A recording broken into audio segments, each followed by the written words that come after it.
ان کو ایک successful candidate کے طور پر ڈکلیئر کیا جائے اور جو ہارے ہوئے ہیں انہیں ہارا ہوا ڈکلیئر کیا جائے اور تبھی جا کر عوام کا اس پروسیس پر اور اس عمل پر یقین بڑھے گا. اور اگر ان حالات میں کوئی نئے الیکشن ہو بھی جاتے ہیں تو وہ جو خفیہ کہنا چاہیے کہ کل پرداز جو ہیں یا خفیہ طور پر فیصلہ کرنے والی جو قوتیں ہیں اگر وہ دوبارہ یہی والا کھیل کھیلیں گی تو اربوں روپے کا بجٹ یعنی خرچ کرنے کے باوجود بھی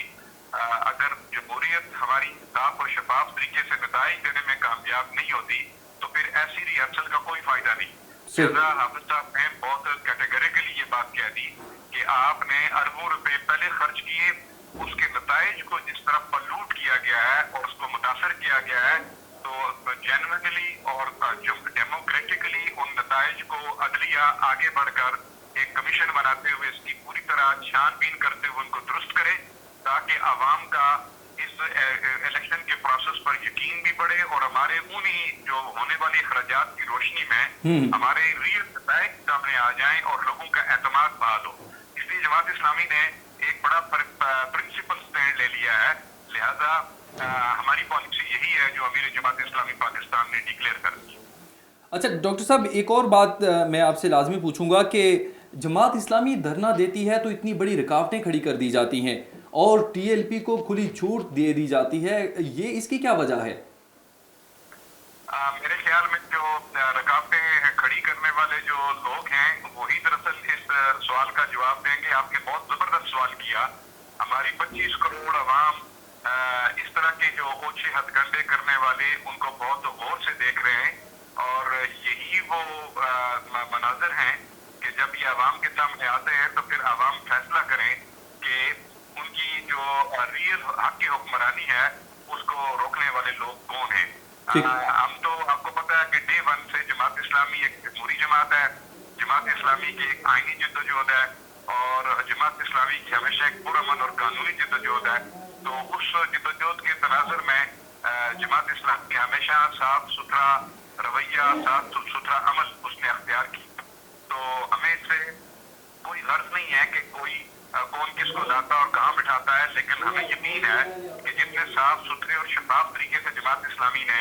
عام پاکستانی کے مسائل کو, پاکستانی نوجوان کے مسائل کو, پاکستانی خواتین کے مسائل کو, پاکستان کی معیشت کے مسائل کو, پاکستان کی سیاست کے مسائل کو, جمہوریت کے مسائل کو جتنا جماعت اسلامی نے اٹھایا ہے تو انشاءاللہ العزیز ہوش گوش والا پاکستانی جماعت اسلام کے اس سٹانس کی حمایت کرے گا اور انشاءاللہ العزیز جماعت اسلامی کے نقطۂ نظر کو پاکستانی سوسائٹی میں پذیرائی حاصل ہوگی. صحیح. ملک فہد مسعود, کہیے گا بانی پی ٹی آئی نے کہا ہے کہ موجودہ جو حکومت ہے وہ پی ٹی آئی اور اسٹیبلشمنٹ کو لڑوانا چاہتی ہے اور ساتھ اگر خیبر پختونخوا کی بھی کچھ بات کریں تو خیبر پختونخوا میں کوئی آپریشن نہیں ہونے دیں گے, فیصلے ہم خود کریں گے. علی امین گنڈاپور نے اس حوالے سے کہا ہے. آپ اس حوالے سے بتائیے گا کہ کیا معاملات سیٹلڈ ہوتے ہوئے نظر آ رہے ہیں؟ جس طرح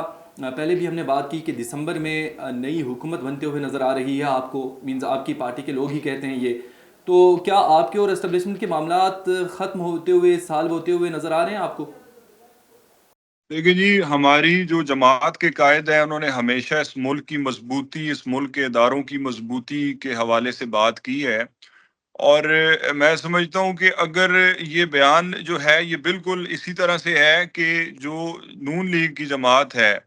ان کا 8 فروری کے الیکشن پہ جو انہوں نے ڈاکہ مارا اور پھر جب 9 فروری کو نتائج چینج کر کے حکومت بنائی گئی ہے تو اس دن سے لے کے آج تک اگر آپ دیکھیں گے تو ان کی توجہ اپنی کارکردگی پہ کم ہے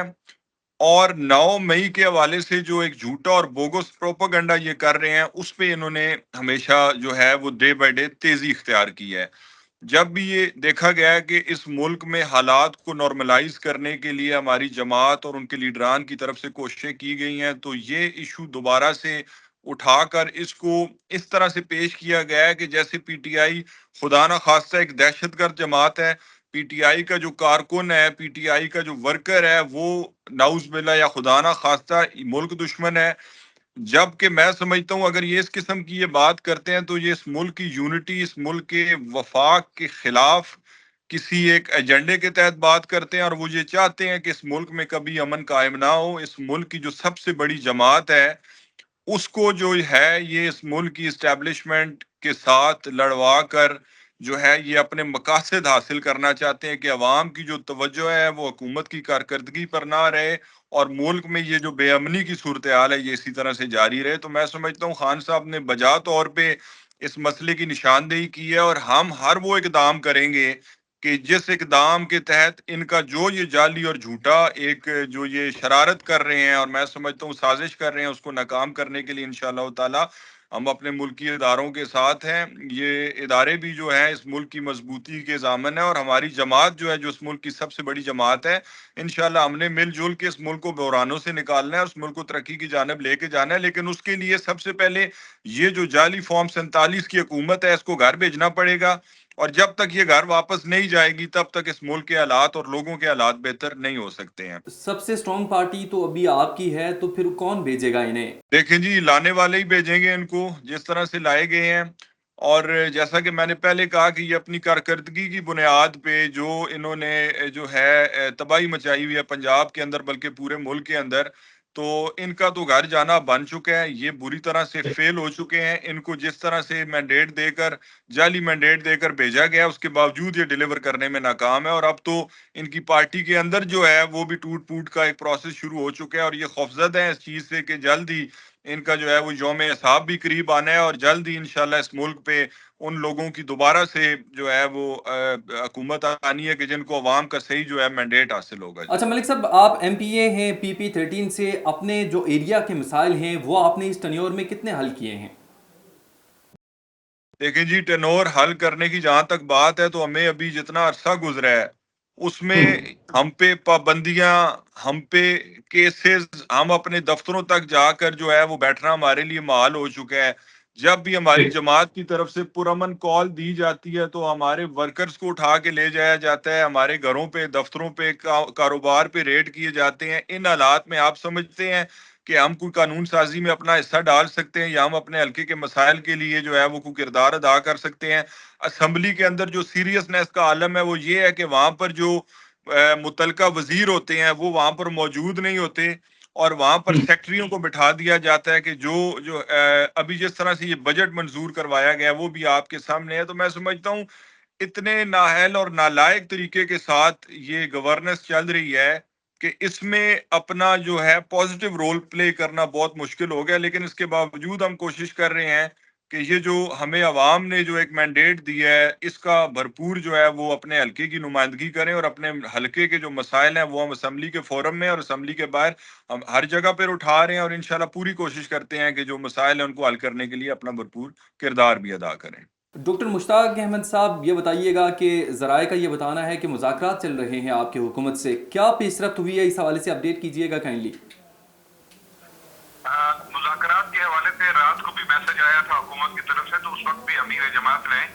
کیٹیگریکلی اس بات کا اعلان کیا تھا کہ مذاکرات میں اگر حکومت سنجیدہ ہے تو اپنی مذاکراتی کمیٹی بہت سنجیدہ پر وہ تشکیل دے اور پھر ہم مذاکرات کے ماحول میں بیٹھنے سے پہلے ایک سمبولک مطالبہ کرنا چاہتے ہیں اور وہ یہ تھا کہ پورے پاکستان میں جماعت اسلامی کے جو کارکنان کو, بے گناہ کارکنان کو چھاپے مار کر گرفتار کیا گیا, انہیں بغیر کسی کنڈیشن اور شرط کے رہا کر دیا جائے. تو وہ رہا نہیں ہوئے. یہ مذاکرات شروع کرنے کا کہ سیریسنس کی طرف ایک پہلا قدم ہوگا. اس کے بعد پھر یہ تھا کہ مذاکراتی کمیٹی کے ساتھ جماعت اسلامی بیٹھ کر اس بات کا جائزہ لے گی کہ کیا وہ سنجیدگی کے ساتھ عوام کے معاملات حل کرنے کی طرف پیش رفت کرنا چاہ رہے ہیں یا ٹائم گین کر کے اور معاملے کو طول دینا چاہ رہے ہیں. تو پھر اس حوالے سے پھر جماعت اسلامی ان مذاکرات میں انگیج ہونے یا ڈس انگیجمنٹ کا فیصلہ کرنے کا پورا حق رکھتی. صحیح. ملک فہد محسود ایم پی اے پی پی 13, آپ نے ہمارے پروگرام کو جوائن کیا, آپ کا بہت بہت شکریہ. ڈاکٹر مشتاق احمد صاحب رہنما جماعت اسلامی ہیں, آپ کا بھی بہت بہت شکریہ. ناظرین, پروگرام آپ نے دیکھا, فیڈ بیک لازمی دیجیے گا. اپنا خیال رکھیں, خوش رہیں.